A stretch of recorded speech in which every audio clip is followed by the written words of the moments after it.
यह ज्ञान सुनाता हूँ। यह फिर प्रायः लोप हो जाता है।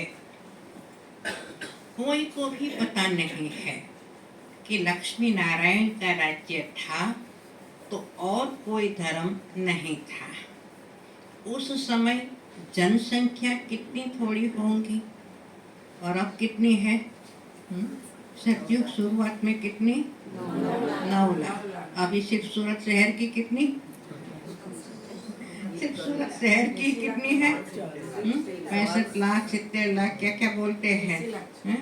तो सिर्फ 9 लाख सारे भारत के अंदर। और वो भारत भी कौन था? अखंड भारत। अखंड भारत अर्थात अभी तो भारत के अंदर से पाकिस्तान अलग हो गया है, ये अलग, कितने सारे कंट्रीज अलग हो गए।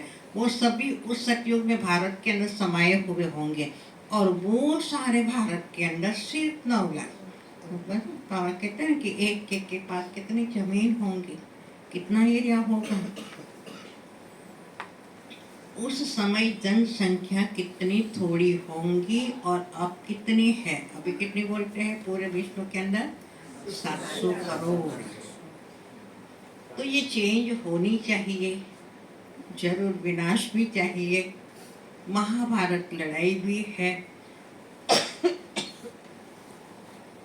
जरूर भगवान भी होगा। शिव जयंती मनाते हैं तो शिव बाबा ने क्या आकर किया यह भी नहीं जानते हैं। अब आप समझाते हैं, गीता से श्री कृष्ण की आत्मा को राजाई मिली।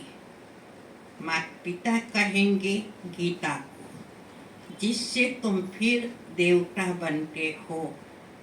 इसलिए चित्र में भी दिखाया है, श्री कृष्ण ने गीता नहीं सुनाई। श्री कृष्ण गीता के ज्ञान से राजयोग सीख यह बना। कल फिर श्री कृष्ण होगा।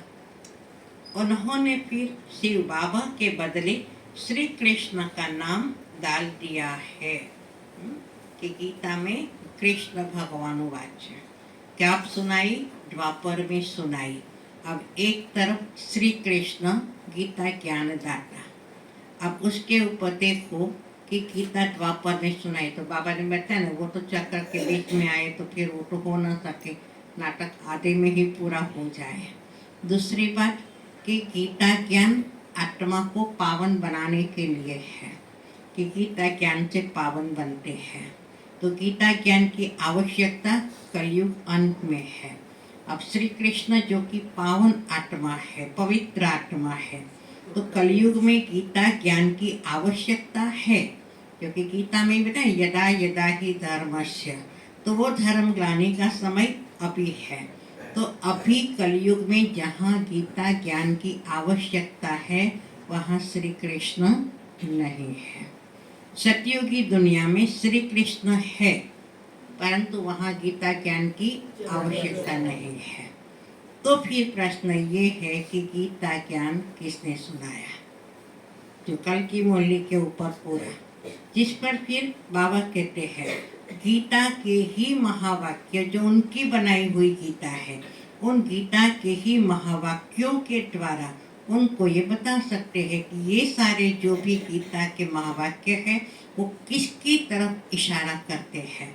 जैसे कि पहली बात यदा यदा ही धर्मस्य, तो धर्म ग्लानि तो अभी है, सतयुग में तो है ही एक धर्म। दूसरी बात गीता में कहा है कि मैं आता हूँ साधारण वृद्ध तन का आधार लेता हूँ, जिस कारण दुनिया के मूढ़मती लोग मुझे पहचान नहीं सकते हैं, कोटों में कोई ही पहचानता। अगर कृष्ण ने ये कहा होता तो कौन दुनिया का ऐसा होगा जो कृष्ण को नहीं पहचानता हो? तो फिर ऐसा क्यों कहा कि मैं वृद्ध तन का आधार लेता, लोग मुझे पहचान नहीं पाते। तो ये महावाक्य जो है वो भी किसकी तरफ इशारा करते हैं? ब्रह्मा की तरफ, कि कैसे परमात्मा साधारण वृद्ध तन का आधार लेता है। गीता में ही बताया मैं अजन्मा हूँ, अभोक्ता हूँ, अशरीरी हूँ। तो अजन्मा कृष्ण का तो जन्म दिखाया हुआ है, तो ये महावाक्य निराकार की तरफ। गीता में ही कहा है, हे अर्जुन, देह और देह के सभी संबंधों को भूल, अपने को आत्मा समझ। अब जिसकी खुद की देह हो वो दूसरों को कैसे कहेगा कि तुम अपनी देह को भूल जाओ? कृष्ण तो खुद देहधारी है, उसके तो खुद देह के संबंधी है, माता पिता शिक्षक सब है, तो वो दूसरों को कैसे कहेगा कि तुम अपनी देह को भूल जाओ? एक ही निराकार परमात्मा कि जिसकी अपनी देह नहीं है, तो वो हमें भी कहता है कि तुम अपनी देह को भूलो, देह के संबंधों को भूलो और आत्मा समझ मुझे याद करो। तो गीता के ही एक एक महावाक्यों से उनको ये समझा सकते हैं कि ये सारे महावाक्य गीता में बताए हुए वो किसकी तरफ इशारा करते हैं? जिसे भी निराकार परमात्मा जो कि गीता ज्ञान दाता है।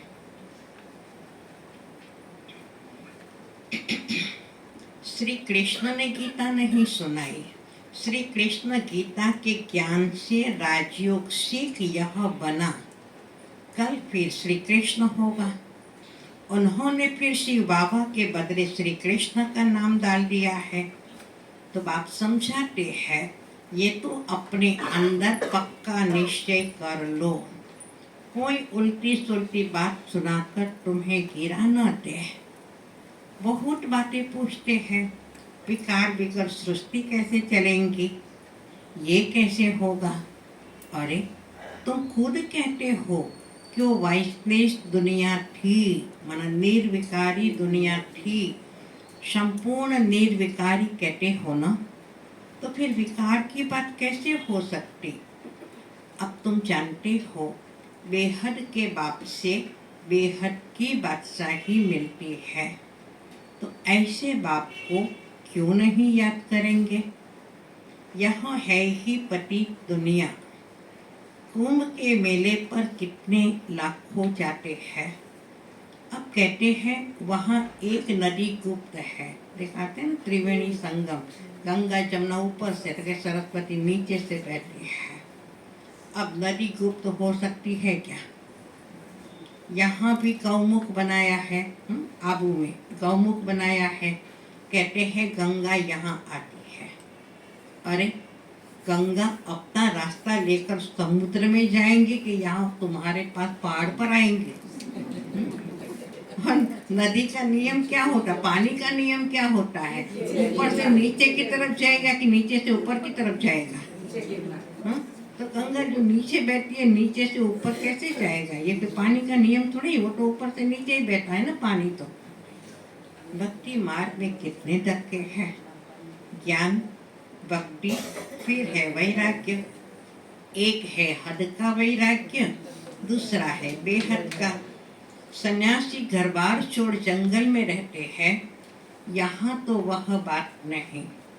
तुम बुद्धि से सारी पुरानी दुनिया का सन्यास करते हो। तुम राजयोगी बच्चों का मुख्य कर्तव्य है पढ़ना और पढ़ाना, जो आज की मौलिक का प्रश्न है। अब राजयोग कोई जंगल में थोड़ी सिखाया जाता है, ये स्कूल है, ब्रांचेस निकलती जाती है। तुम बच्चे राजयोग सीख रहे हो, शिव बाबा से पढ़े हुए ब्राह्मण ब्राह्मणियाँ सिखाते हैं। एक शिव बाबा थोड़ी सबको बैठ सिखाएगा। तो यह हुई पांडव गवर्नमेंट, तुम हो ईश्वरीय मत पर। यहाँ तुम कितना शांति में बैठे हो, बाहर तो देखो कितने हंगामे हैं। बाप कहते हैं 5 विकारों का दान दो तो ग्रहण छूट जाएगा। मेरे बनो तो मैं तुम्हारी सब कामनाएं पूरी कर दूंगा। तुम बच्चे जानते हो, अभी हम सुखधाम में जाते हैं तो सुखधाम को आग लगनी है। बच्चों ने विनाश का साक्षात्कार भी किया है।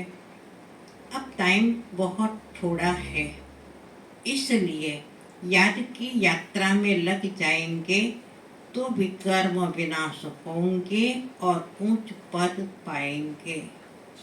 पावन ने समय की सावधानी के साथ इशारा दिया कि टाइम बहुत थोड़ा है, इसलिए याद की यात्रा में लग जाओ तो विक्रम विनाश होंगे और उच्च पद भी पाएंगे। अच्छा, मीठे मीठे सिकिलते बच्चों प्रति माता पिता बाप दादा का याद प्यार और गुड मॉर्निंग। रूहानी बाप की रूहानी बच्चों को नमस्ते। हम रूहानी बच्चों की रूहानी माता पिता बाप दादा को याद प्यार गुड मॉर्निंग और नमस्ते। मनोबल से सदा नमस्ते। शुक्रिया बाबा, शुक्रिया। धारणा के लिए मुख्य सार है। पहली पॉइंट, बाप के वर्षे का पूरा अधिकार लेने के लिए, बाप के वर्षे का पूरा अधिकार लेने के लिए जीते जी मरना है, जीते जी मरना है, एडॉप्ट हो जाना है।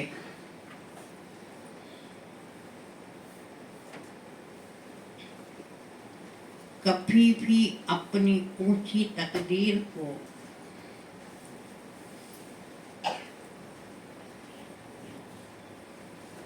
कभी भी अपनी ऊंची तकदीर को लकीर नहीं लगानी है, लकीर नहीं लगानी है। दूसरा है, कोई भी उल्टी सुल्टी बात सुनकर, कोई भी उल्टी सुल्टी बात सुनकर संशय में नहीं आना है, संशय में नहीं आना है। जरा भी निश्चय न हिले,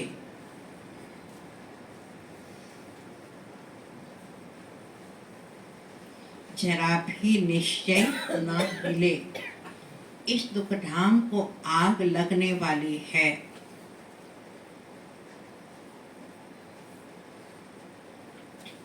इस दुखधाम को आग लगने वाली है, इसलिए इससे अपना बुद्धियोग निकाल लेना है। इस दुखधाम को आग लगने वाली है, इसलिए इससे अपना बुद्धियोग निकाल लेना है। आज का वरदान है, समय प्रमाण अपने भाग्य का सिमरण कर, समय प्रमाण अपने भाग्य का सिमरण कर, खुशी और प्राप्तियों से भरपूर, खुशी और प्राप्तियों से भरपूर बनने वाले स्मृति स्वरूप भव, स्मृति स्वरूप भव। वरदान का विस्तार है। भक्ति में आप स्मृति स्वरूप आत्माओं के यादगार रूप में वक्त अभी तक आपके हर कर्म की विशेषता का सिमरण करते अलौकिक अनुभवों में खो जाते हैं। आपके हर कर्म की विशेषता का सिमरण करते अलौकिक अनुभवों में खो जाते हैं।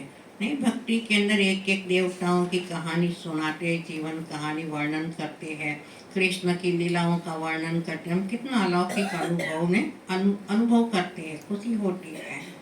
तो आपने प्रैक्टिकल जीवन में कितने अनुभव प्राप्त किए होंगे?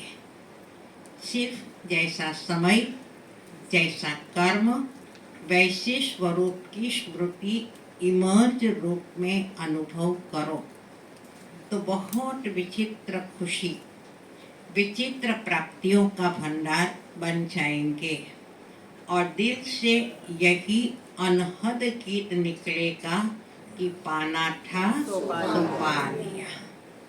स्लोगन है, नंबर 1 में आना है तो, नंबर 1 में आना है तो सिर्फ ब्रह्मा बाप के कदम पर कदम रखते चलो। नंबर 1 में आना है तो सिर्फ ब्रह्मा बाप के कदम पर कदम रखते चलो। आज का स्वमान है मैं विघ्न विनाशक हूँ। मैं विघ्न विनाशक हूँ। आज का व्यक्त इशारा इसी स्वमान पर। बेहद का इतना बड़ा ब्राह्मण परिवार देख देख कर कितनी खुशी होती है। ये कितना अच्छा परिवार है। ऐसे लगता है जैसे हम मिले हुए ही हैं, ऐसे ही मिलते रहेंगे। जहाँ देखो वहाँ मधुरता कितनी है।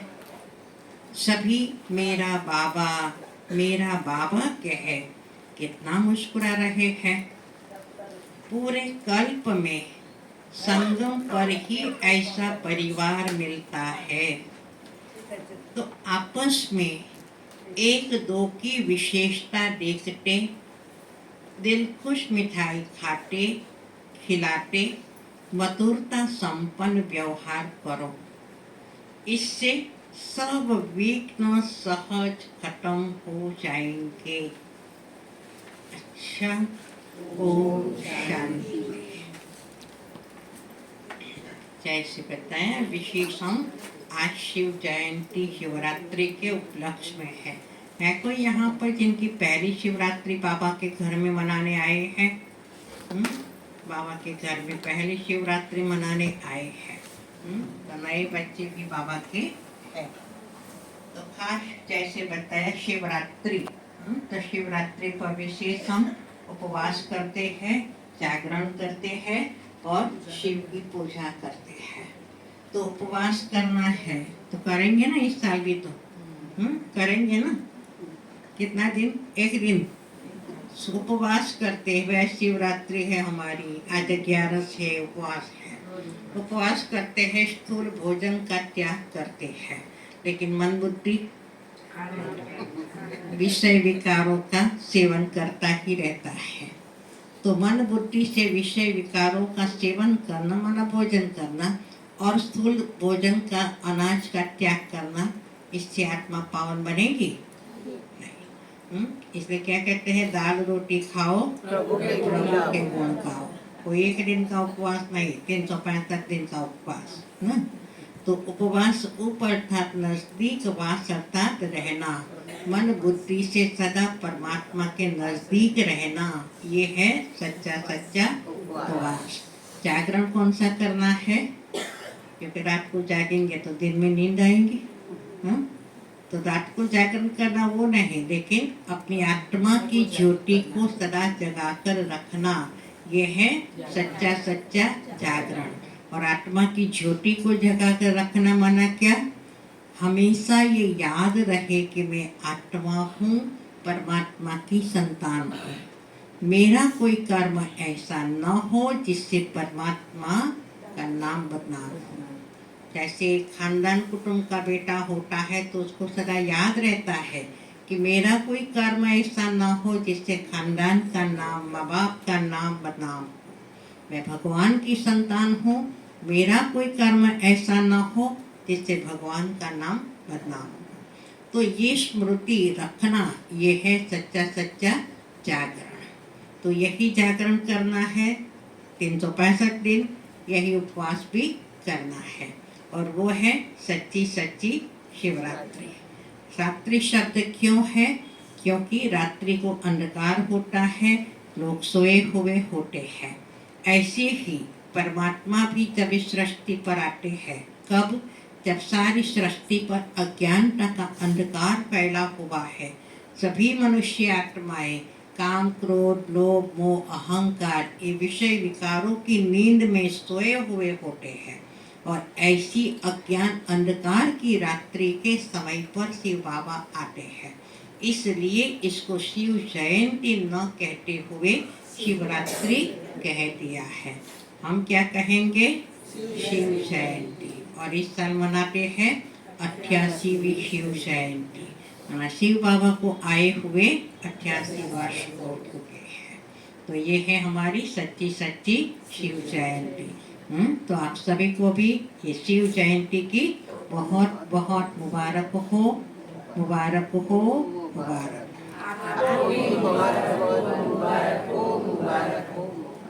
तो हमारी शिवरात्रि कल से शुरू हुई है सूरत में।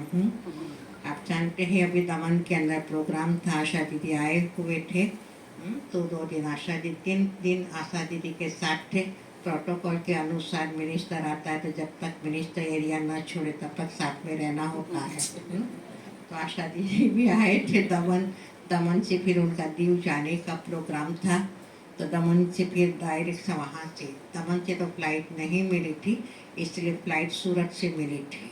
इसलिए भाई दमन से वलसाड़ होकर सूरत आना हुआ। सूरत से दीव गए, दीव से वापस दूसरे दिन सूरत आए। मंगलवार को, सोमवार को गए, मंगलवार को फिर दीव से सूरत आए और कल से फिर यहाँ पर शिवरात्रि शुरू हुई है। और इस बारी विशेष हम वलसाड़ के अंदर, आप सबको शायद मैंने आगे बताया था कि इस साल वलसाड़ की ये गोल्डन जुबली है, 50वां वर्ष शुरू हुआ है। 74 से वहाँ सेवाएं शुरू हुई थी, तो अभी ये 50वां वर्ष है। तो वलसाड़ 50वां वर्ष गोल्डन जुबली वर्ष मना रहा है। और वलसाड़ माना वलसाड़ के द्वारा खुले हुए वहाँ की जो सेंटर्स है, टोटल अभी 16 सेंटर्स है वलसाड़ डिस्ट्रिक्ट और दमन दादरा नगर हवेली से आदि मिलाकर 16-17 सेंटर्स है। टोटल उन सबकी माना गोल्डन जुबली है। और इस लक्ष्य रखा है इस वर्ष के अंदर 50 प्रोग्राम्स करने हैं, सेवा प्लस उन्नत दोनों मिलाकर के 50 प्रोग्राम्स करने हैं। तो उसी अनुसार विभिन्न प्रोग्राम, इसी के अंदर ही ये दमन सेंटर का उद्घाटन बाकी था, तो वो भी उसी के अंदर ही फिर हो गया प्रोग्राम्स। अभी शिवरात्रि के निमित्त हम बना रहे हैं 11,000 श्रीफल का 25 फुट ऊंचा शिवलिंग, और वो शिवलिंग का और साथ में प्रदर्शनी वो रखा हुआ है। अगले गुरुवार को 7 तारीख उसका उद्घाटन होगा। 8, 9, 10 3 दिन वो रहेगा।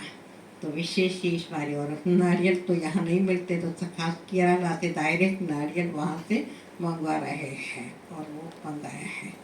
दूसरा, अभी मार्च मास कल से शुरू होगा। मार्च मास माना मार्च मास में है कोई विशेष दिन? मार्च में है कोई विशेष दिन? शिवरात्रि है, महिला दिवस है, और